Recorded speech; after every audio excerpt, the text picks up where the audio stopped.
persaudaraan itu mahal. Dan tidak ada yang mengenal mahalnya persaudaraan kecuali mereka yang paham. Surga itu salah satunya diberikan kepada mereka yang saling bersaudara.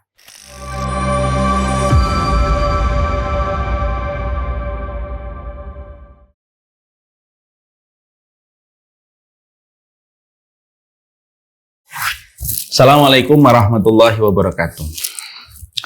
Innal hamdalillah wassalatu wassalamu ala Rasulillah wa ala alihi wa sahbihi wa man tabi'ahum bi ihsan ila yaumil qiyamah. Kepada keluarga besar para penuntut ilmu yang hadir pada kesempatan ini, tidak ada permintaan kita kecuali adalah semoga Allah menyampaikan kita di bulan Ramadan, termasuk prioritas kita di dalam perjalanan kita mendekat kepada bulan Ramadan. Kita tentunya sama-sama paham bahwasanya bulan Ramadan merupakan prime time-nya kita beribadah kepada Allah. Tidak ada jengkal waktu yang paling Allah ridhoi di dalam kita melakukan ketaatan, kecuali adalah ketaatan yang dikerjakan dan dilakukan di bulan Ramadan. Historinya Ramadan di sisi Allah sangatlah besar, dan itulah yang menjadikan setiap orang betul-betul harus memberikan sebuah makna pada Ramadan yang Allah berikan di dalam kehidupan mereka. Ramadan itu tidak akan ada yang menghargai Ramadan itu, tidak ada yang menghargai Ramadan kecuali adalah orang yang di dalam hatinya sudah jatuh cinta kepada surga. Saya mengambilkan contoh.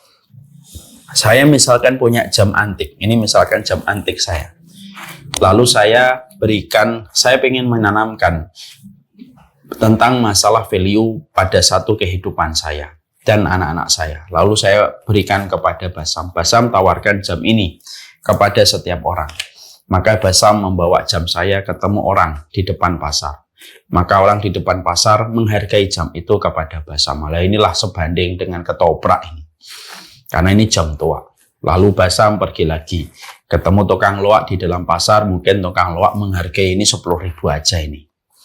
Jam itu dibawa lagi ke tukang servis jam. Servis jam itu tahu itu jam, tapi tidak tahu kalau ternyata jam itu memiliki histori.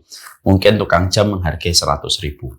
Tapi ketika jam ini dibawa Basam kepada seorang kolektor yang ketemu dengan Basam, maka kolektor itu memeriksa, mengecek, meneliti tahun berapa jam itu, apa histori yang terjadi. Oh, ternyata ketika dia tahu historinya jam itu, walaupun tua, vintage, tapi dia tahu sejarahnya panjang.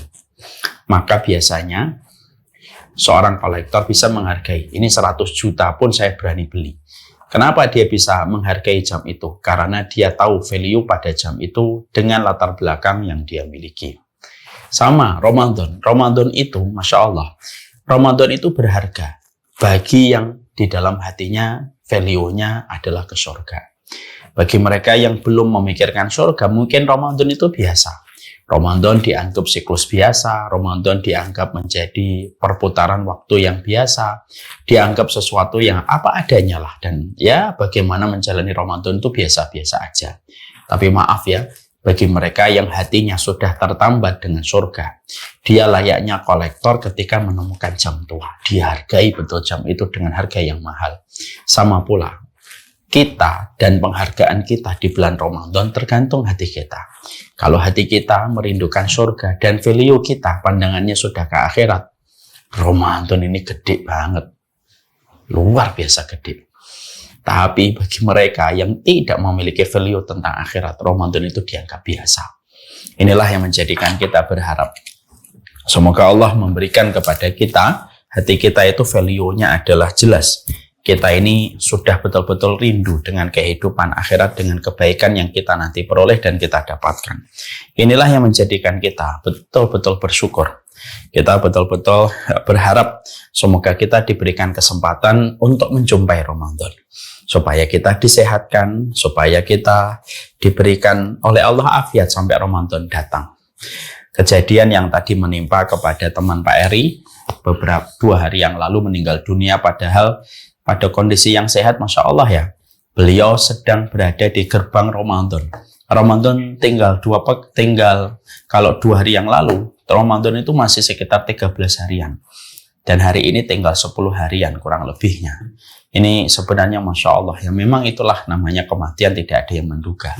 Tapi kalaulah boleh kita meminta, marilah kita meminta supaya kita dipanjangkan umur kita, Ramadan itu datang kepada kita. Mari kita lirih berdoa masing-masing. Silahkan angkat tangannya. Mumpung ini adalah hari Jumat dan ini merupakan selepas sholat asar kita berdoa. Semoga Allah menghantarkan Ramadan kepada kita. Mari kita lirih berdoa. Allahumma salimni ila Ramadan. Wa salim li Ramadan. Wa tasallamhu minna mutaqabbala.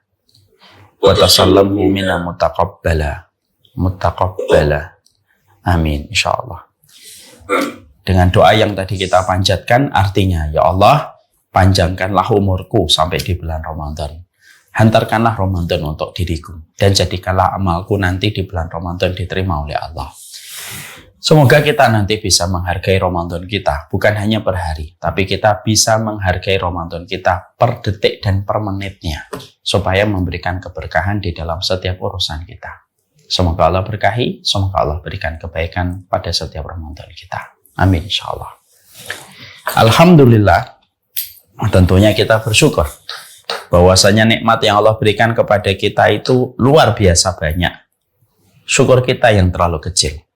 Nikmat yang Allah berikan kepada kita terlalu besar, tapi mudahnya kita untuk melupakan.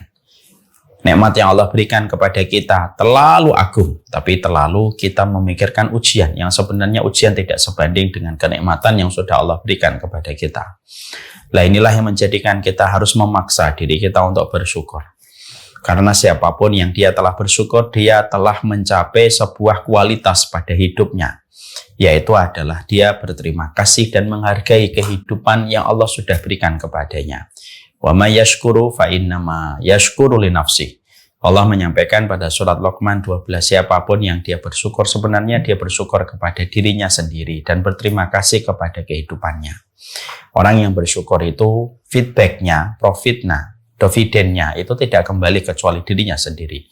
Allah tidak mendapatkan untung dari syukurnya manusia, tapi syukurnya manusia itu dikembalikan oleh Allah kepada dirinya. Manusia itu ketika bersyukur. Bukankah kita tahu bahwasanya harta yang berlimpah mungkin bisa mendapatkan barang, tapi tidak akan bisa menjamin ketenangan. Yang bisa menjamin ketenangan adalah ketika kita bersyukur. Semoga ilmu, semoga setiap nasihat, semoga setiap pertemuan kita dengan orang soleh, semoga setiap umrah kita, semoga dzikir pagi dan dzikir siang kita, dzikir sore kita, itulah yang menjadikan diri kita selalu bersyukur. Dan bersyukur itu yang paling utama, bukan bersyukur pada yang banyak. Kalau saya bersyukur atas 5 miliar, itu wajar. Tapi kalau saya bersyukur atas uang 5.000 di saku saya, itu baru luar biasa. Kalau Pak Eri bersyukur atas uang 50 miliar, itu biasa. Karena 50 miliar membuat kita banyak bersyukur. Tapi kalau Pak Eri bisa bersyukur atas uang 10.000 di kantong kita dan tetap masih bisa bersyukur walaupun 10.000 dibandingkan dengan miliaran, itu terasa kecil, tapi kita bersyukur pada sesuatu yang kecil. Itu baru luar biasa. Ali bin Abi Thalib ketika ditanya, apa definisi takwa? Maka beliau mengatakan definisi takwa itu adalah salah satunya al-qalil, asyukru bil qalil. Kalau kamu bersyukur atas sesuatu yang sifatnya sedikit. Itulah makna dari sebuah kesyukuran kita kepada Allah. Semoga kita selalu menjadi hamba yang bersyukur kepadanya dalam setiap urusan. Semoga kita bersyukur kepada Allah bukan hanya ketika berlimpah, bukan hanya ketika surplus, tapi pada sejumput nikmat pun kita bersyukur. Itulah dahsyatnya syukur. Self-love terbaik manusia. Syukur yang dia berikan pada hidupnya. Kita pada kesempatan ini akan meneruskan kajian kita, yaitu adalah membahas tentang 40 karakteristik mereka yang dicintai oleh Allah Subhanahu wa Ta'ala. Tentunya kita paham ya, tidak ada perjalanan penting pada kehidupan kita, tidak ada yang penting pada kehidupan kita kecuali adalah bagaimana kita bisa mendapatkan kecintaan dan keridhaan dari Allah Subhanahu wa Ta'ala. Kenapa itu menjadi materi penting? Karena sesungguhnya kita mengharapkan makhluk, kita terlalu banyak bermuamalah dengan makhluk, kita terlalu banyak berinteraksi dengan makhluk, kadang-kadang itu memberikan banyak penderitaan dan banyak kekecewaan. Mendapatkan kecintaan makhluk itu juga tidak selamanya menyenangkan loh. Karena terkadang ada banyak konsekuensi yang harus kita berikan ketika kita mendapatkan kecintaan makhluk secara berlebihan. Itulah yang menjadikan kita paham bahwasanya obat dari semua penderitaan dan obat dari semua kekecewaan dan harapan yang tidak berbalas, simpel dan sederhana. Kalau saya dan antum dicintai oleh Khalik. Kadang-kadang itulah hal yang penting. Dan itulah yang menjadikan kita paham. Ketika cinta kepada Khalik itu betul-betul menjadi sebuah basic cinta manusia kepada Robnya. Inilah yang menjadikan kita harus tahu. Supaya kita dicintai oleh Sang Khalik. Nah, tentunya tidak gampang. Tetapi dicintai oleh Sang Khalik itu ada sebuah kerja keras yang harus dilakukan. Bukankah kita mendapati bagaimana perusahaan Toshiba ketika membangun perusahaannya dari kecil sampai menjadi besar, itu memberikan banyak pengorbanan. Bukankah Samsung sebelum menjadi perusahaan IT dan telekomunikasi, mereka adalah toko grosiran kalau tidak salah. Dan akhirnya menjadi perusahaan besar, menggurita di dunia sampai hari ini. Semua itu membutuhkan effort dan kerja keras dan pengorbanan. Sama, kalau mendirikan perusahaan saja, kita memaklumi secara logis ada banyak pengorbanan yang diberikan. Mendapatkan cintanya Khalik itu ada banyak yang harus dilakukan dan dikerjakan. Dan salah satunya adalah dengan melakukan apapun yang dicintai oleh Sang Khalik, supaya ketika dicintai Sang Khalik, kita tenang pada kehidupan. Ketika kita sudah memberikan usaha, dan ketika Allah ridho sama kita, hidup kita tenang, hidup kita akan mendapatkan banyak pertolongan. Kalaupun ujian datang bertubi-tubi, pertolongan Allah lebih sering dan lebih deras daripada ujian yang bertubi-tubi. Itulah dirimu, kalau diri kita dicintai oleh Allah. Semoga kita itu harus paham ya, cita-cita sederhana tapi maknanya besar itu apa? Jadilah walinya Allah yang dicintai oleh Allah. Ya, sekarang itu salah satu cita-cita yang jarang sekali dikatakan oleh anak-anak kita itu apa? Menjadi walinya Allah. Padahal menjadi walinya Allah itu bukan sesuatu yang sifatnya sombong. Tapi menjadi walinya Allah itu salah satu hal paling mulia setelah menjadi hamba. Supaya dengan kita menjadi walinya Allah, kita terus beribadah. Dan tentunya kita juga mencegah hati kita supaya tidak takjub, jumawa, dan sombong. Maka salah satu di antara perkara yang harus dilakukan kalau ingin menjadi walinya Allah ketika telah menjadi bagian dari garis besar haluan pribadi kita. Garis besar haluan pribadi, GBHP.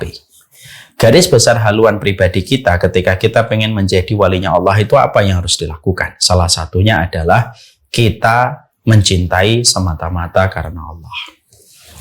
Maka ini merupakan perkara yang sifatnya penting pada kehidupan. Dan ini teramat penting sekali.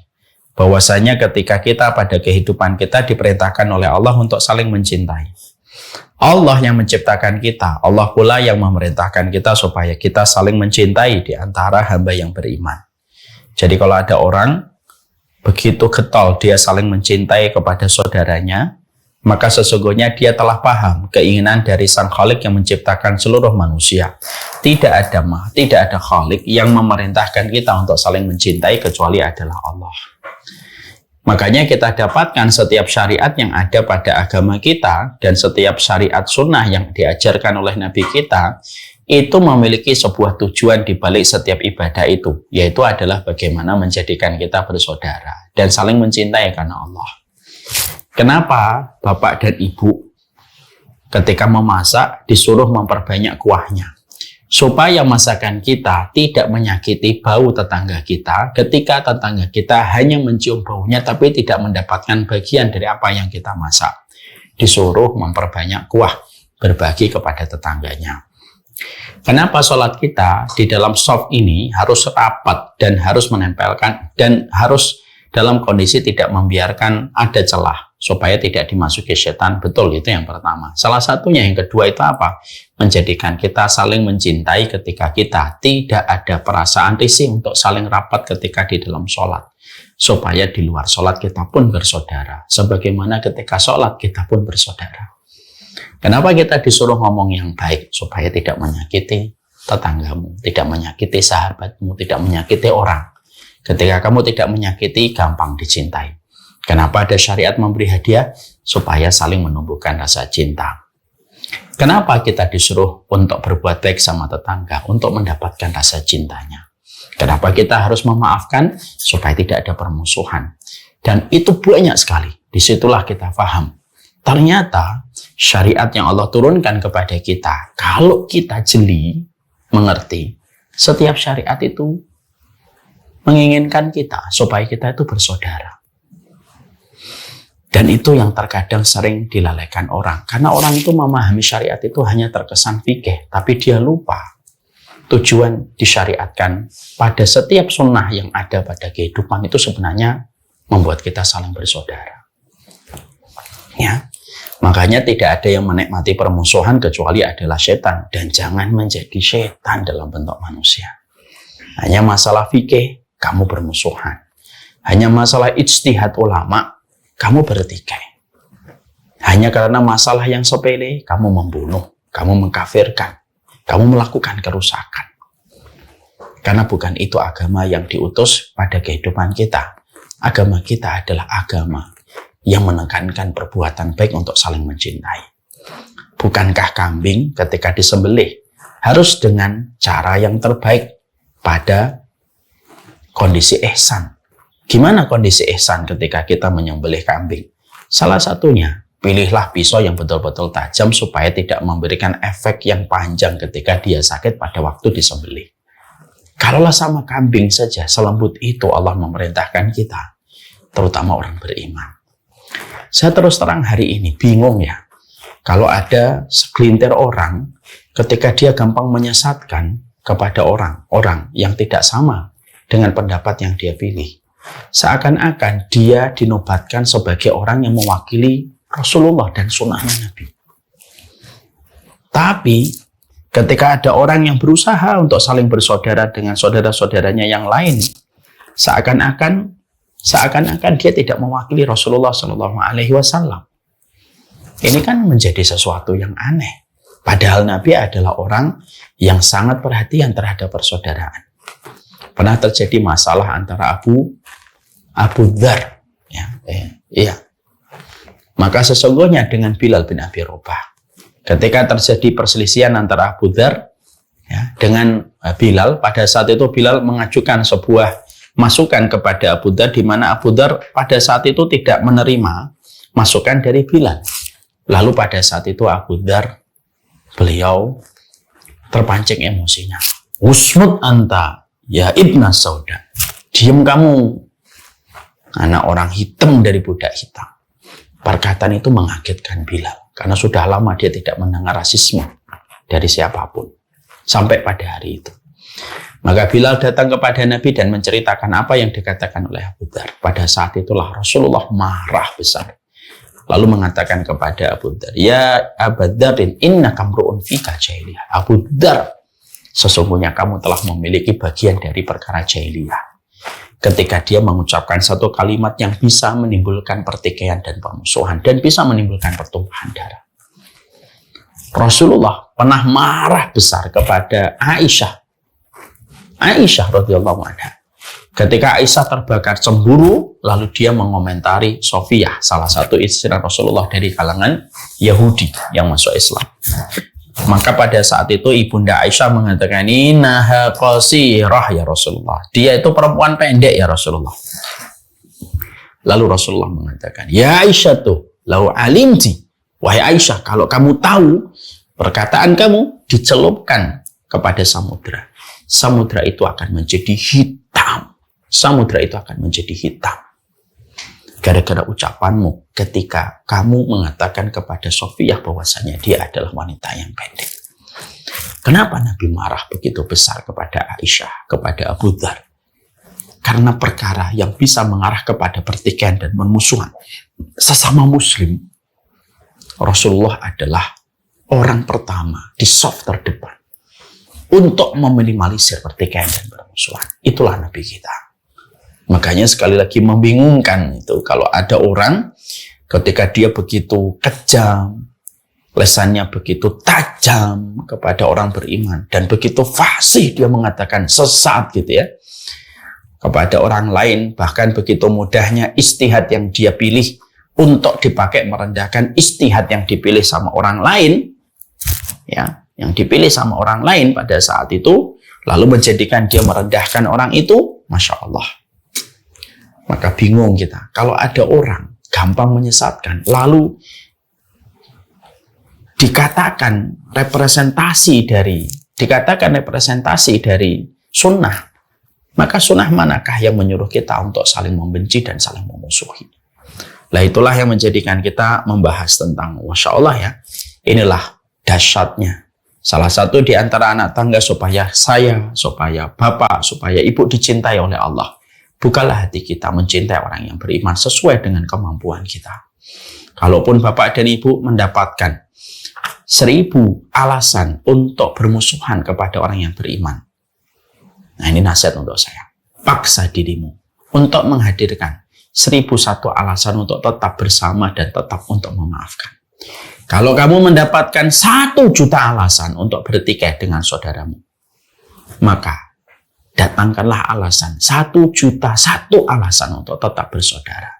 Karena pada dasarnya persaudaraan itu termasuk salah satu di antara perkara yang menjadikan kita akan mendapatkan kemuliaan yang sangat besar. Makanya maaf ya, kita sampai mendapati bahwasannya orang-orang yang mereka itu saling memberikan islah, memberikan perbaikan ya, kepada manusia. Ketika manusia itu bertikai lalu diadakan islah, maka pahala orang yang mengislah itu lebih utama daripada pahala sholat, pahala puasa. Afdalu min fadlis siyam wassalah. Dia lebih utama daripada keutamaan sholat, keutamaan puasa. Siapa itu? Yaitu adalah orang yang mereka berusaha mendamaikan 2 orang saudaranya yang bermusuhan. Saking begitu cintanya Allah kepada persaudaraan yang ada di antara manusia.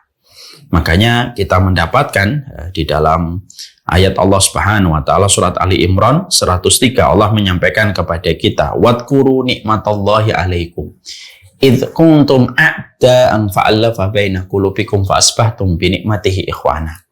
Makanya kita menjumpai dan kita mendapati sebuah perkataan indah dari baginda Nabi Shallallahu Alaihi Wasallam.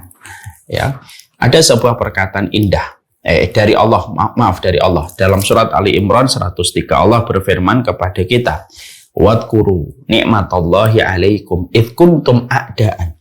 Ingatlah tentang kenikmatan. Ingatlah terhadap satu kenikmatan. Ketika kalian dulunya bermusuhan, Allah turunkan Islam menjadikan kalian itu saling bersaudara.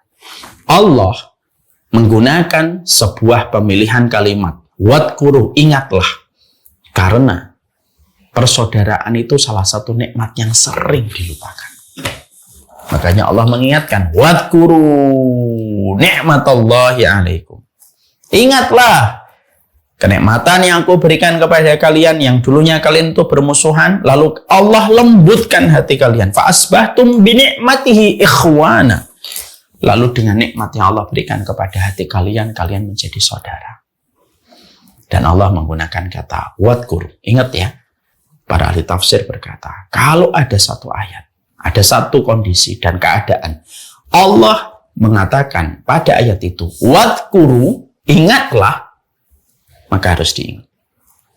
Berarti pada perkara itu adalah kenikmatan yang sering dilupakan. Dan salah satu kenikmatan yang sering dilupakan itu apa? Kenikmatan persaudaraan. Makanya maaf ya, carilah guru yang menjadikan hati kita mudah untuk saling mencintai. Carilah guru yang bukan hanya pintar dan memberi narasi doang di dalam kajiannya untuk saling bersaudara, tapi persaudaraannya itu hanya berdasarkan kepada fanatisme kelompok doang. Carilah seorang guru yang sejatinya guru itu betul-betul mereka tidak hanya pandai bicara tentang masalah keutamaan, tapi mereka sejatinya adalah orang yang memberikan contoh indahnya persaudaraan di dalam kehidupan agama. Walaupun terkadang mungkin kita berbeda dalam masalah-masalah fikih dan masalah-masalah perbedaan pendapat yang ada di dalam kehidupan agama. Itu yang kita pahami. Maka kembali ke sini, disinilah kita mendapati pula bahwasanya salah satu di antara yang kita lakukan adalah hati kita harus senantiasa memiliki keinginan untuk saling mencintai. Dan sesungguhnya saling mencintai karena Allah merupakan salah satu hal yang besar. Dan sesungguhnya siapapun yang mereka itu saling mencintai karena Allah, Allah akan memberikan keberkahan besar pada kehidupan mereka. Dan inilah yang kita harus ketahui. Maka ketika kita bicara tentang masalah persaudaraan, ini juga menjadi lebih penting lagi. Korelasinya adalah karena kita berada pada zaman fitnah. 1 bulan yang lalu kita bahas. Tahukah kita fitnah? Fitnah itu ada 3. Ada fitnatul akhlas, ada fitnatul sarra, dan ada fitnatul haima. Fitnatul akhlas itu apa? Suburnya pertikaian dan permusuhan yang ada di antara kaum muslimin. Itu namanya fitnatul akhlas. Dan kita hari ini dapetin kan fitnatul akhlas. Hanya masalah sedikit bertikai, bermusuhan, sudah saling mengancam dengan ancaman nyawa. Setelah fitnatul akhlas ada fitnatul sarra. Fitnatul sarra itu apa? Fitnah ke lapangan. Yaitu ketika materi dibuka secara besar-besaran kepada manusia. Itu namanya fitnatul sarra. Ada lagi yang ketiga yang disebut dengan fitnah tuhaima. Samar-samarnya kebenaran sehingga kita sulit untuk membedakan mana yang benar dan mana yang salah. Makanya bicara tentang salah satu anak tangga yang bisa menjadikan seorang manusia itu, yang bisa menjadikan manusia itu saling bisa dicintai oleh Allah, yaitu ketika saling mencintai karena Allah, maka ini menjadi lebih relevan. Karena apa? Fitnah itu tidak dibiarkan. Fitnah itu dilawan. Ketika manusia berada pada fitnah atau akhlas saling bertikai, fitnah ini harus disembuhkan sesuai kemampuan kita. Dan salah satu obat pada fitnah akhlas, ketika fitnah permusuhan itu subur menyebar pada kehidupan kaum muslimin, maka kita harus berkomitmen sebagai penuntut ilmu yang betul-betul ingin bersaudara. Maaf ya, saya pernah mengatakan di sini ada dua kubu ekstrim di tubuh umat hari ini, khususnya di masyarakat Nusantara, di negeri kita tercinta. Ada sebagian kelompok yang begitu gampang mengatakan kalimat Wahabi, Wahabi, Wahabi. Ada sebagian dari masyarakat kita yang begitu gampang untuk mengatakan bid'ah sesat, bid'ah sesat. Dua-duanya bukan pilihan. Makanya jangan gampang menyesatkan, tapi jangan alergi dengan kalimat bid'ah kalau memang itu sejatinya tidak diajarkan oleh Nabi. Tapi jangan gampang pula kita terprovokasi untuk gampang mengatakan kalimat Wahabi. Persaudaraan itu mahal. Dan tidak ada yang mengenal mahalnya persaudaraan kecuali mereka yang paham. Surga itu salah satunya diberikan kepada mereka yang saling bersaudara dan memiliki hati yang cinta kepada persaudaraan dan membenci permusuhan dan pertikaian di antara kaum muslimin. Maka itulah orang-orang yang akan dibahagiakan oleh Allah kelak dalam kehidupan di akhirat. Sudah siap untuk saling mencintai? Maka itulah seharusnya pekerjaan dan aktivitas seorang walinya Allah. Seorang walinya Allah itu ingin untuk saling bersaudara. Ketika kita memiliki hati yang ingin untuk senantiasa saling bersaudara, tentunya kita harus paham. Persaudaraan itu diucapkannya mudah. Saya mencintai kalian karena Allah, diucapkannya begitu ringan. Tapi ternyata kalimat untuk saling mencintai karena Allah itu ternyata tidak mudah dan pula tidak gampang. Karena kalimat itu ada komitmen, ada kewajiban. Ada komitmen, ada kewajiban. Dan tentunya ada komitmen, ada kewajiban. Dan tentunya ada konsekuensi yang harus dihadapi. Oleh karenanya itulah yang menjadikan kita harus memahami betul. Karena di sini ketika kita saling mencintai ada sebuah komitmen, ada sebuah kewajiban, dan tentunya ada sebuah konsekuensi berat yang harus dihadapi. Maka inilah yang menjadikan kita harus mengerti ya, bahwasanya saling mencintai karena Allah itu harus punya ilmu. Tidak hanya sekedar bermodal dan tidak hanya sekedar menggunakan perasaan doang.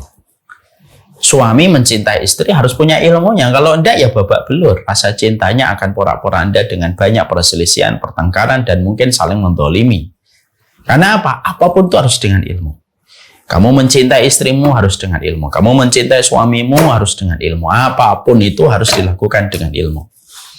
Ketika itu telah menjadi landasan kita bahwasanya apapun yang kita lakukan itu harus dilandasi dengan ilmu, nah, maka itulah yang menjadikan kita harus mengerti, ya, apa yang harus dilakukan kalau kita sudah saling mencintai karena Allah.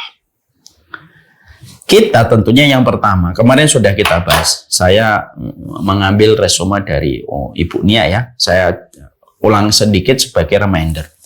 Pada pertemuan kita sebelumnya, kita tentunya paham apa yang harus dilakukan ketika kita mencintai seorang mukmin karena Allah. Pertama, betul-betul berdasarkan keikhlasan, semata-mata karena Allah.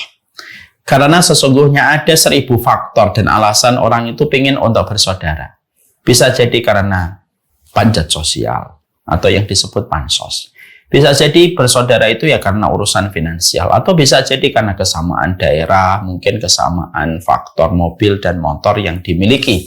Akhirnya orang itu saling bertemu dan berjumpa. Maaf ya, semua alasan itu akan usang dan semua ulasan itu akan expired. Siapapun yang saling bersaudara hanya karena kecocokan bercanda, hanya karena mungkin panjat sosial, hanya karena urusan finansial, hanya karena memiliki cita-cita yang sama. Semua faktor dan semua alasan yang menjadikan orang itu saling mencintai karena Allah. Kalau semua alasan itu bukan karena Allah, itu semuanya akan expired. Semuanya itu akan usang. Dan semuanya akan hilang. Karena apa?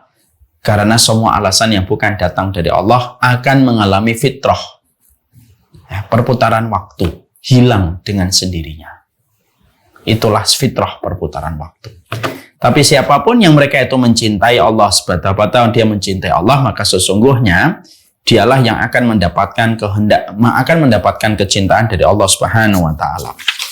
Makanya kita menjumpai dan kita mendapati bahwasanya ketika kita mendapatkan malaikat itu, mendapati ada seseorang berjalan menuju ke kampung saudaranya dan tidak ada maksud dia mendatangi kampung saudaranya kecuali karena cintanya, kecuali karena cintanya dia kepada Allah, kecuali karena cintanya dia kepada sahabatnya karena Allah, maka malaikat itu mengabarkan kepadanya, sesungguhnya Allah mencintaimu sebagaimana kamu mencintai saudaramu dan temanmu karena Allah. Allah itu paling ridho kalau disertakan menjadi sebuah sebab terbesar orang melakukan sesuatu. Orang yang mengajar karena Allah, Allah ridho. Orang yang berdakwah karena Allah, Allah ridho. Orang yang menjalankan perannya sebagai istri karena Allah, Allah ridho. Orang yang bergabung dalam tim dakwah karena Allah, Allah ridho. Kenapa? Orang yang menyertakan Allah tidak akan pernah merugi. Mungkin dia bisa dikecewakan orang, tapi dia tidak akan pernah bisa merugi karena semua dibalas oleh Allah dengan balasan terbaik. Nah, makanya akhirnya sesungguhnya yang pertama di dalam kita mencintai karena Allah itu adalah bagaimana ketika kita mencintai karena Allah semata-mata karena Allah, bukan pansos, bukan finansial, dan bukan yang lainnya. Yang kedua yaitu dengan lembut dan indah mengingatkan kepada saudara kita. Ya, karena sesungguhnya kita harus mengingatkan saudara kita itu dalam kondisi yang baik. Kalau kamu sudah mencintai karena Allah, berarti kalau kamu mengingatkan, tidak boleh kasar, tidak boleh dengan nada teriak-teriak. Karena sifat teriak itu salah satu sifatnya orang-orang neraka itu suka teriak-teriak. Makanya Allah berfirman pada surat Ali Imran 159, "Fabima rahmatim minallahi lintalahum." Karena sesungguhnya rahmat yang Allah berikan kepadamu yang menjadikan kamu dilembutkan oleh Allah. Makanya orang yang lembut adalah orang yang merupakan sifat orang yang mendapatkan rahmat dari Allah Subhanahu wa taala. Makanya kalau kita lembut, dia tidak gampang mengkafirkan, dia tidak gampang menyesatkan, dia tidak gampang merendahkan orang lain. Ketika dia sudah melembut ketika mengingatkan orang yang dia cintai karena Allah. Itu yang kedua. Yang ketiga, sesungguhnya yang ketiga adalah mampu untuk menutupi aib saudaranya. Ya. Karena manusia itu pada dasarnya kita itu selalu mendapatkan ujian dari saudara kita. Saudara kita tidak selalu berbuat baik dan saudara kita tidak selalu berbuat taat. Karena kadang-kadang hidup manusia itu kayak putaran roda. Bukan hanya dalam masalah rezeki. Kan selama ini dimaknai manusia itu hidup itu kayak roda dalam masalah rezeki. Memang betul, tapi sesungguhnya sama pula dengan amal solih. Sama pula dengan amal solih. Siapa yang nangis? Sama dengan amal solih. Maka sesungguhnya amal solih manusia itu juga sama. Kadang di atas dia semangat, kadang dia turun semangatnya. Karena pada dasarnya kita harus paham dan kadangnya kita harus mengetahui betul bahwasanya ketika kita mendapatkan diri kita kadang di atas, kadang di bawah dalam masalah keimanan, kadang melakukan taat, kadang melakukan dosa yang menjadi aib, maka itu menjadi ujian bagi kita. Makanya Allah itu menguji kita. Kalau ada orang sudah saling mencintai karena Allah, terkadang Allah uji saudara yang kita cintai karena Allah melakukan dosa dan memiliki aib. Lalu aib itu menjadi ujian bagi kita. Apakah kita menutupi aibnya ataukah kita membuka aibnya? Makanya saya mengatakan kemarin kan mengetahui aib itu merupakan perkara yang berat.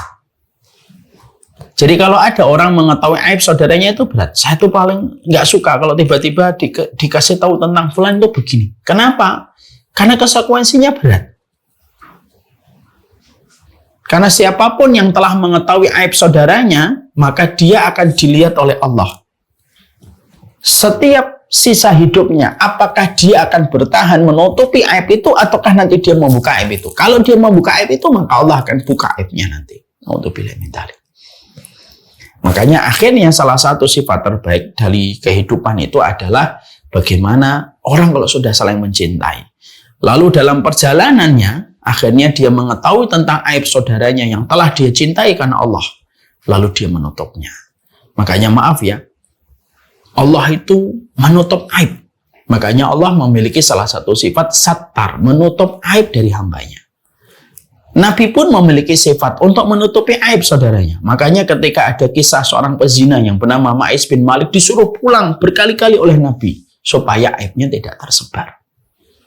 Ya. Maka itulah yang menjadikan kita paham ya, bagaimana kita ini harus betul-betul memperhatikan salah satu aspek kita dalam mencintai. Kamu akan diuji dengan orang yang kamu cintai. Kamu akan diuji dengan gurumu. Kamu akan diuji dengan teman ngajimu. Kamu akan diuji dengan teman sahabat kantormu. Kenapa? Karena satu waktu bisa jadi kondisinya dia di bawah melakukan dosa dan kamu yang mengetahui dosa itu. Mengetahui dosa itu bukan beruntung. Mengetahui dosa dan aib teman kita itu bukan sebuah perkara yang menyenangkan. Tapi kalau kita paham ilmu, mengetahui dosa dan aib saudara kita itu beratnya luar biasa. Karena apa? Pada saat itulah hukum dari Allah berjalan. Apa hukumnya? Kalau kamu menutup, Allah tutup aibmu. Kalau kamu menceritakan, Allah akan buka aibmu.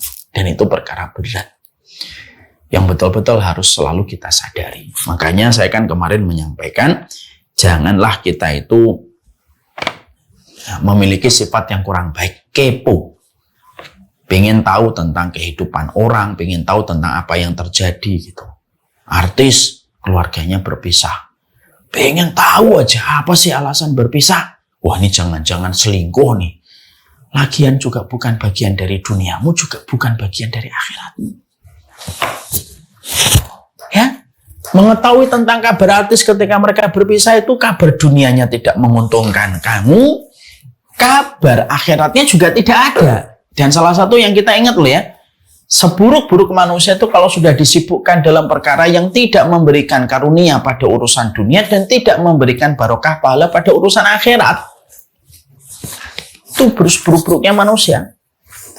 Jadi orang yang disibukkan dengan dunia itu masih mendingan. Walaupun orang di lingkungan dunia juga nggak baik ya. Tapi itu masih mendingan daripada orang yang disibukkan pada sesuatu yang tidak mendapatkan keuntungan duniawi dan tidak pula mendapatkan keberkahan pahala akhiratnya. Dan salah satunya itu apa? Mengetahui tentang aib dan dosa yang terjadi pada orang yang dilihat di kerumunan masyarakat ataupun yang dilihat pada kerumunan sosial media. Terus buat apa kalau tahu? Kalau kamu tahu dapat pahala tidak? Tidak. Kalau kamu tahu dapat untung duniawi, enggak juga. Tapi itulah masyarakat. Setiap berita tentang masalah keluarga, rame, komen semuanya. Dan akhirnya terbagi di dua, pro dan kontra. Siapa yang ngikutin suaminya, siapa yang ngikutin istri. Buat apa? Urusan kita dengan dosa aja masih banyak yang kita kerjakan. Urusan kesalahan dan kekurangan anak kita dan suami istri kita aja masih banyak ngurusin tentang aib orang. Jadi orang ketika saling mencintai itu adalah bagaimana kita menjaga diri dari perkara yang bisa menjatuhkan seseorang dari perkara aib. Yang keempat yang sudah kita bahas, termasuk salah satu kewajiban kita, komitmen kita di dalam kita bersaudara itu apa? Yaitu adalah bagaimana kita mengabarkan kepadanya kalau kita betul-betul mencintainya. Ya, artinya bahwasanya kita tidak boleh hanya diam doang, menyimpan di dalam hati, tapi kita harus mendeklar langsung, mengabarkan langsung. Mendeklar langsung itu mengabarkan langsung. Saya mencintai kamu karena Allah. Jangan hanya di dalam hati. Ada yang berkata, risih Ustadz kalau laki-laki sama laki-laki. Itu yang benar. Perilaku orang-orang humbreng ketika mereka ngomong kayak gitu untuk dalam konteks pelampiasan syahwat.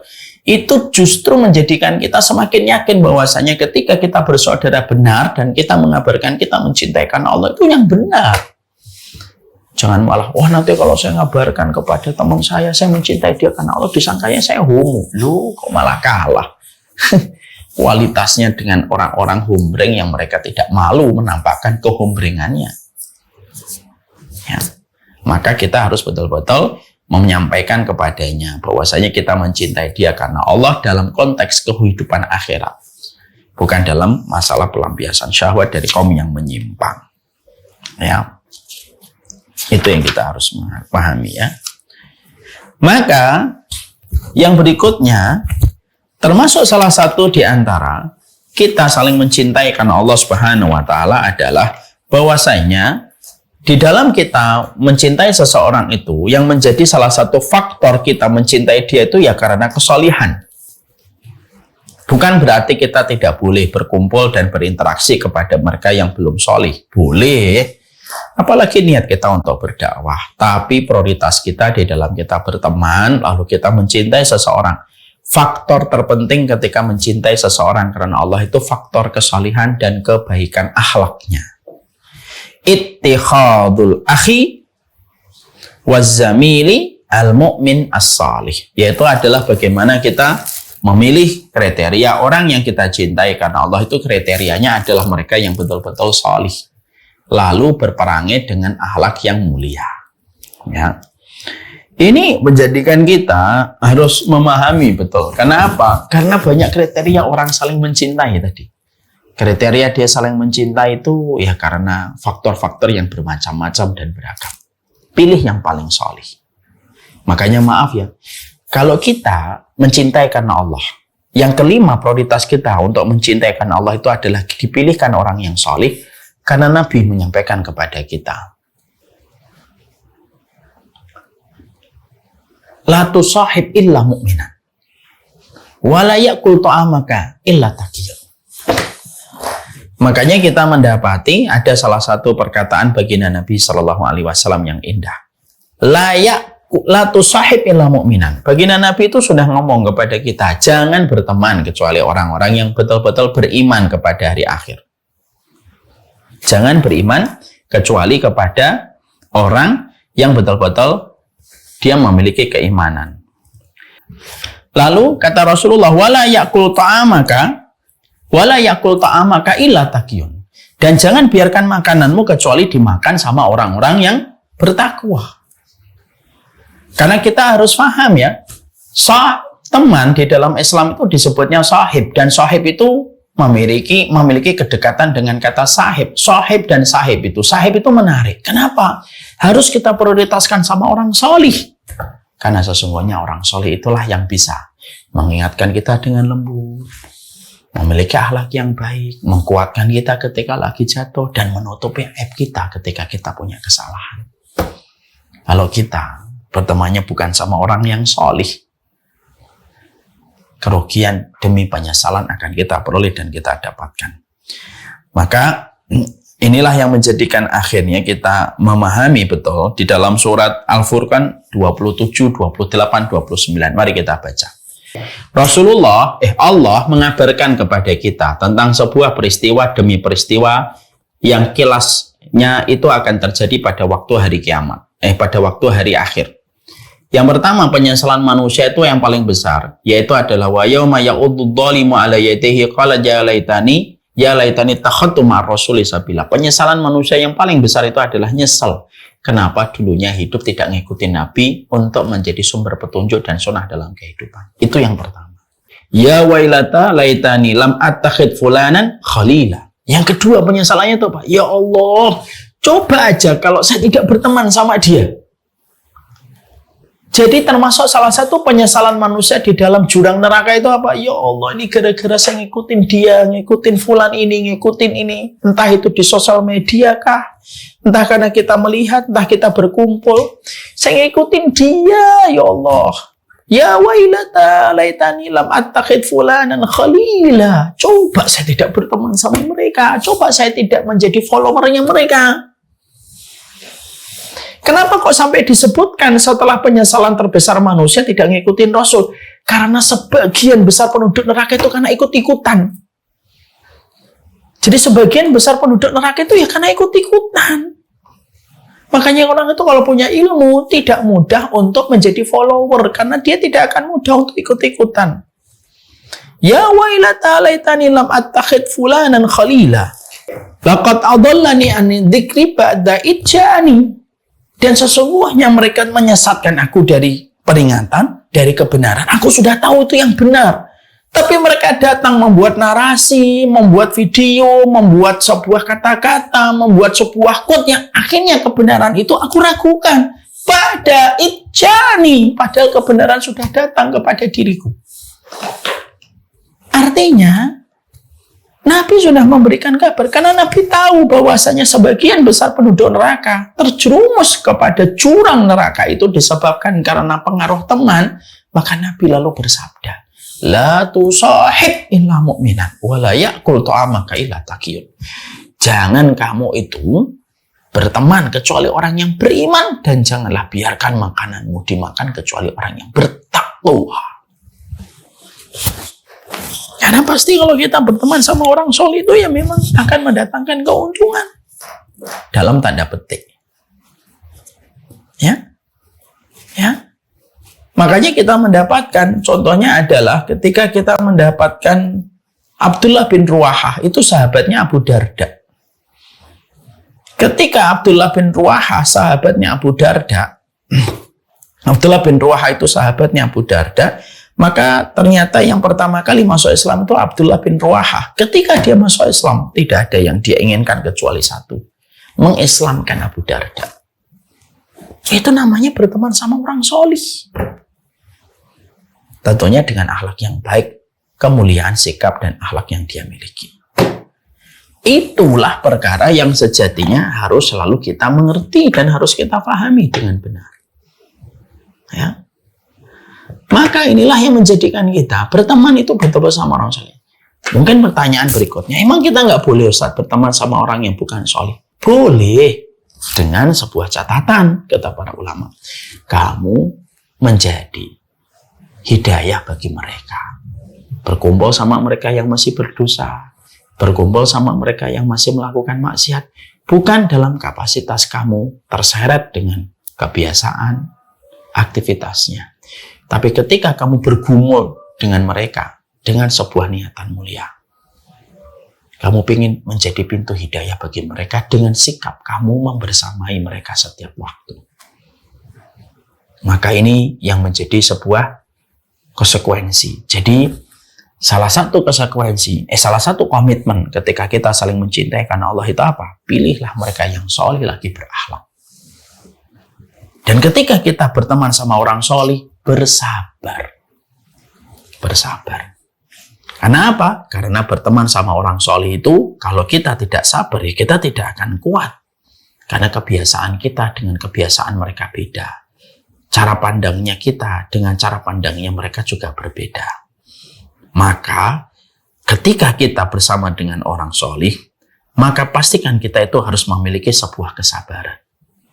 Ya, mari kita buka di dalam surat Al-Kahfi. Surat Al-Kahfi ayat yang ke-28. Pernahkah Bapak dan Ibu ketika membaca pada waktu hari Jumat, kita berpikir, kenapa kita disuruh sabar sama orang yang berzikir kepada Allah pagi dan sore? Dan kalau kita menghadapi orang zalim, ya kita sabar. Kalau kita menghadapi orang fajir, banyak dosa dan banyak kejahatannya, harus sabar. Tapi sama orang solih, Allah menyampaikan, wasbir nafsaka ma'alladina yad'una rabbahum bil ghadawati wal asyi yuriduna wajha. Bersabarlah sama orang yang terus menyeru kepada Allah pada waktu pagi dan sore. Kenapa disuruh sabar sama mereka? Karena berteman, bersahabat, dan saling mencintai karena Allah dengan orang solih, itu kalau tidak dengan sabar, kamu selalu memiliki alasan untuk berpisah di tengah jalan.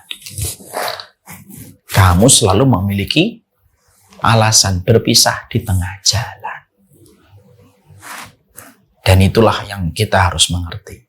Makanya, di antara perkara yang kita harus mengerti adalah bagaimana ketika kita harus berteman dan bersahabat dengan orang solih. Dan itu harus dicari. Itu yang harus dilakukan dengan reaksi, dengan sebuah proaktif. Jangan menunggu dong. Mosok menunggu? Saya sih menunggu kalau orang solehnya nanti datang. Atau kadang-kadang malah suudon. Lah orang soleh kayak gitu mah nggak mau sama saya. Itu udah salah dari mana-mana itu. Sudah suudon, tidak mau proaktif. Yang namanya kita kalau proaktif karena kita tahu saya pengen dikenal sama orang soleh. Datang. Apa yang bisa kita lakukan? Apa yang bisa kita kerjakan supaya mendapatkan rasa cinta dari hatinya? Dan kalau sudah dapat, sudah dikenal namamu, sudah terjadi percakapan, terlibat komunikasi dengan mereka, simpel. Jaga baik-baik. Dengan seluruh ikhtiar yang kita lakukan. Supaya apa? Supaya tidak berlalu orang solih ketika kita tahu keberkahannya itu besar. Maaf ya, Imam Qurtubi itu sampai menerangkan kepada kita begini. Berteman sama orang soleh itu bukan hanya dalam konteks di dunia. Bahkan sampai meninggal pun kalau bisa juga tetangga kita itu orang soleh di kuburan kita. Ada sebuah kisah ya, yang terjadi ya. Imam Qurtubi menerangkan dalam kitabnya Tadhkirah. Ada seorang ibu meninggal dunia dikuburkan di satu area pekuburan. Anak-anaknya setelah menguburkan ibunya, setiap malam anak-anaknya mendapatkan mimpi. Ibunya berkata di dalam mimpi anak-anaknya, kenapa kalian tempatkan aku di tempat yang panas? Anak-anaknya baru malam pertama tidak tahu maksud dari mimpi ibunya. Hari yang kedua, ketiga, mereka terus bermimpi dengan mimpi yang sama. Sampai mereka lalu berunding, kenapa ya kok ibu mendatangi kita dalam mimpi yang sama semuanya? Akhirnya mereka berusaha untuk mencari tahu tentang kuburan itu. Lalu ketika mereka datang ke area pekuburan, ada salah satu anaknya ibu itu bertanya sama penjaga kuburan, maaf, ini kuburan yang di samping kuburan ibu saya ini, siapa? Lalu dijawab, yang di samping kuburan ibu kamu, ini seorang pezina yang belum bertobat dan peminum khamr juga. Oh, mungkin ini maksudnya ibu. Akhirnya dia dipindahkan ke area pekuburan yang lain, yang di situ banyak orang solihnya. Dan setelah dipindahkan kuburannya, maka ibu itu lalu berkata, di dalam mimpi anaknya datang kembali, terima kasih ya sudah memindahkan saya ke tempat yang lebih adem daripada tempat sebelumnya. Itu ada dalam kitab At-Tadhkirah. Artinya bahwasanya itu menjadi sebuah perkara yang menjadikan Imam Qurtubi berkata, salah satunya kebaikan berteman sama orang solih bukan hanya di dunia. Bahkan kalau bisa, kita meninggalnya pun kalau bisa bertetangga dengan tetangga-tetangga kubur yang solih. Coba, dahsyatnya itu. Makanya 5 kan, kita mencintai karena Allah, kita menasihati dengan baik, menutupi aibnya, mengabarkan kita mencintai dia karena Allah, dan kita memilihnya karena dia betul-betul solih. Apa yang ke-6, 7, 8? Nah, insya Allah kita bahas pada kelanjutan materi kita. Luar biasa materi tentang ini memberikan kepada kita sebuah reminder dan memberikan kepada kita sebuah peringatan bahwasanya banyak hal yang harus selalu kita perbaiki dan harus kita evaluasi di dalam pertemanan kita. Ini yang dapat saya sampaikan. Semoga memberikan keberkahan pada urusan kita. Insya Allah kita lanjutkan poin-poin berikutnya.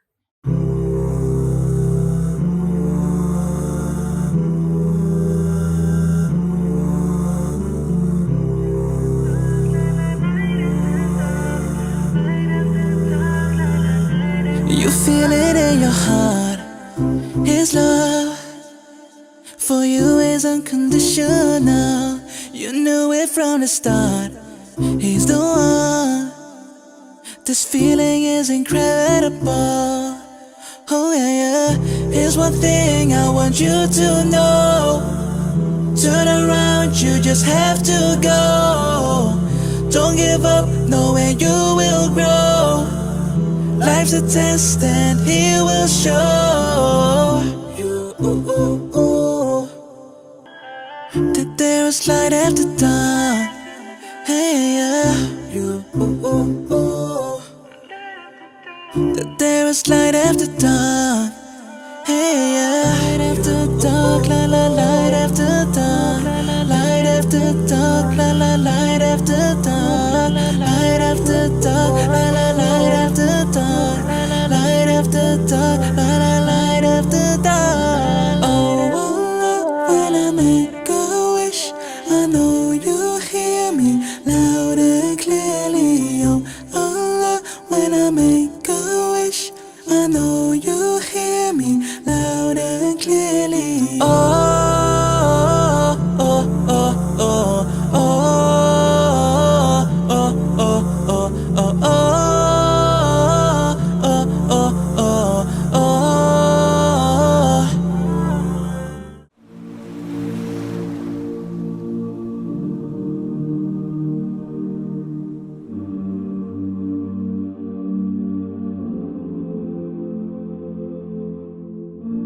I've been holding for so long, scared I might slip away.